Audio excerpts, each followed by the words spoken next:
Here we're going to go over a hip lock exercise. For this, you want to make sure that with your setup that you have a tucked pelvis and your rib cage is nice and relaxed. So if I show you from the side, you want to make sure that the rib cage isn't flaring out, you're not arching your back.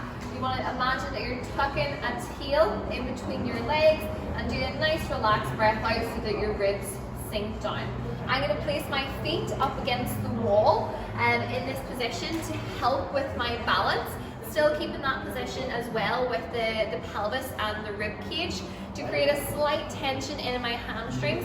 Instead of just being kind of like in a 90-degree position, I'm going to lean forward slightly but with my feet against the wall, and it's just going to help engagement with that. Now in this position, pop both hands on the hips. You're going to transfer your body weight over to one knee. Once you're in that position, I want you to think about hitching one hip up towards your shoulder. Whenever that happens, your rib cage should also slide and glide down the waist to help go in that direction.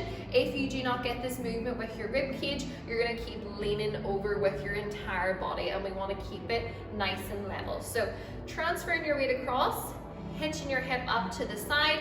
From there, while still keeping the rib cage soft, not arching your lower back, I'm going to press into the wall with the knee that you're leaning on to help with the balance, and then you're going to bring that foot out in front and plant it. Okay, so I'll do that a little bit quicker. Keeping the pelvis tucked, rib cage down, transfer your weight across, hitch the hip up, and plant the foot, and then come back again.